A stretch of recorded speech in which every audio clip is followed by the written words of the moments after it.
Good afternoon. My name is Edward Cato Sanshin Oberholtzer. I'm the resident priest here at the Joseph Priestley Zen Sangha in Lewisburg, Pennsylvania. We're an affiliate of Empty Moon Zen.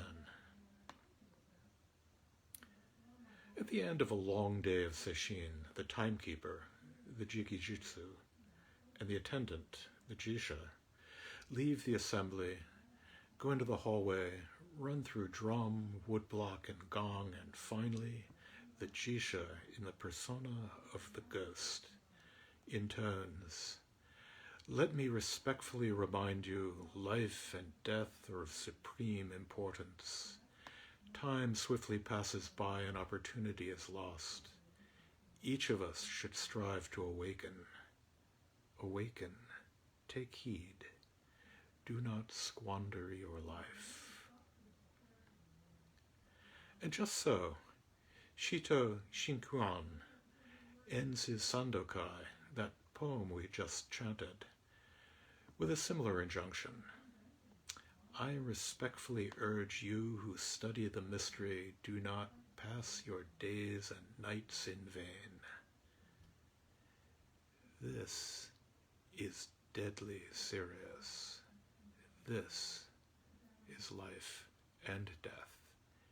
You sit there, your hands in the universal mudra, and in those hands you hold your fate, my fate, the fate of the world.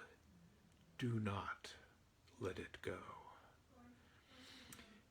Shito begins his Sandokai with, "The mind of the great sage of India is intimately transmitted from west to east." And what a great set of opening lines. That first couplet of the Sandokai, the harmony of difference and equality, written by Shito sometime in the 8th century and chanted daily in Soto Zen temples around the world. Shito had begun his study of the way as a boy under Huineng, the 6th patriarch of Chinese Zen. Huineng almost immediately died, and Shito went to study with one of Huineng's Dharma heirs, Qingyuan Xingji. We get a taste of Shito's Zen from the following dialogue found in Andy Ferguson's History of Zen in China. Daidan said, "An ancient said, speaking and not speaking are both slander. I asked the master to explain this. Shito said, 'If there's not a single thing, what could you grasp?' Shito also said, 'If you take away your throat, your mouth, and your lips, could you still speak?' Daidan said, 'There's nothing left.' Shito said, 'If that's so, then you have entered the gate.'" The Sandokai shares its title with Taoist text in alchemy, and Shito clearly shares some of the worldview of Taoism. His dialogue with Daidan echoes the opening of the Tao Te Ching, translated here by David Hinton. "A way called way isn't the perennial way. A name that names isn't the perennial name. The named is mother to the 10,000 things, but the unnamed is the origin of all heaven and earth." The mind of the great sage of India was not intimately transmitted from west to east for nothing, but was carried across the Himalayas to China and intimately from there through Korea and Japan to here, near the Susquehanna River, reputedly one of the 3 oldest rivers on earth. Those of you on the west coast need only look out the window at the coastal range. Look to the mountains on the other side of the Central Valley, to the jagged peaks of the Sierras, geologically newly formed thoughts.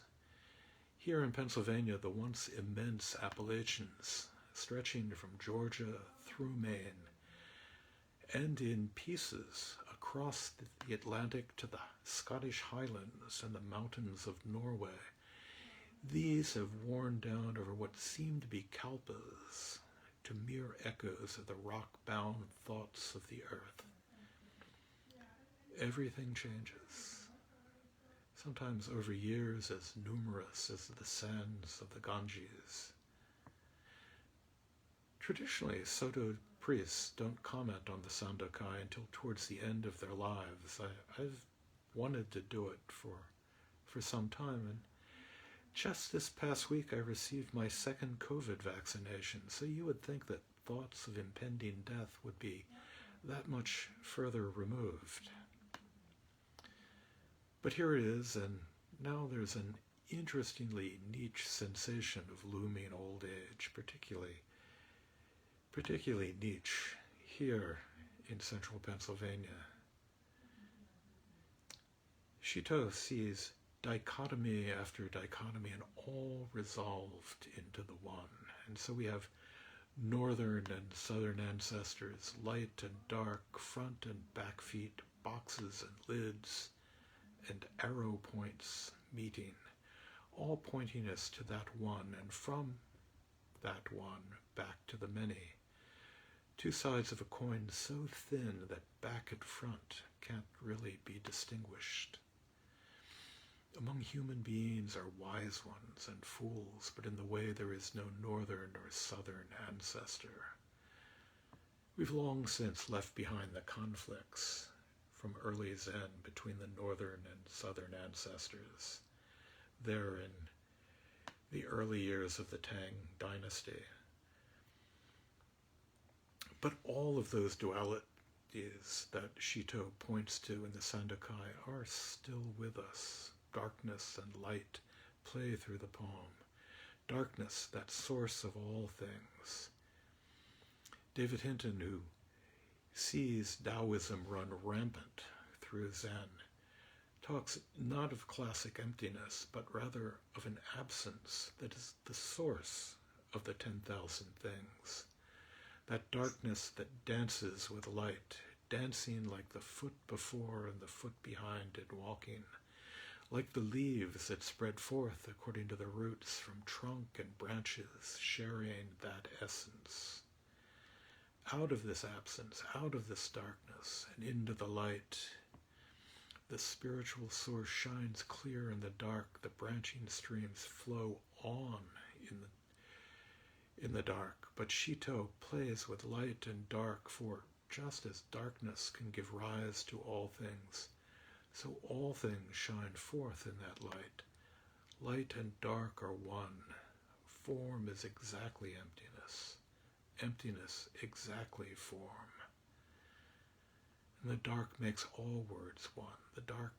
The brightness distinguishes good and bad phrases, but do not try to understand that darkness. No, do not strive for understanding, for the mysteries of darkness and light can't be touched by thought. Within darkness there is light, but do not look for that light. Light and darkness are a pair, not one, not two, like the foot before and the foot behind in walking. And those tributary streams which flow on through the darkness, the 10,000 things, the scented grasses of Shengsha, all of those flow through the darkness, out of the mountain paths. And to be attached to things is illusion, to encounter the absolute, not yet enlightenment. And here, how do we take that step from the 100-foot pole? Where, if not into the marketplace with that fat monk with bliss-bestowing hands? Not encountering the absolute is not yet enlightenment. Ordinary life fits the absolute like a box in its lid, just like that form and emptiness. Form being exactly emptiness, emptiness exactly form, the absolute works together with the relative, like two arrows meeting in midair, like the two sides of that infinitely thin coin. When you walk the way, it is not near, it is not far, it is in the walking, in each step. There is the way. It is not a place, not a noun, But like you, the way is a verb. It lies in the doing, in the walking, in the steps. Seek it as a place and you miss it, as Nanchuan told Zhao Zhou and as Shito tells us. But if you are confused, mountains and rivers block your way, mountains and rivers of our own making. Just take those steps and the obstacles drift away. Suzuki Roshi, in his commentary on the Sandokai, observed that when a Buddhist reads the poem, he reads a Buddhist text, that when a Taoist reads the Sandokai, he reads a Taoist text.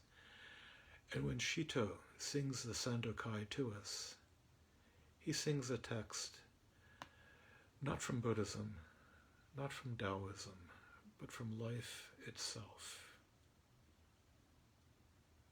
And so I respectfully urge you who study the mystery, do not pass your days and nights in vain.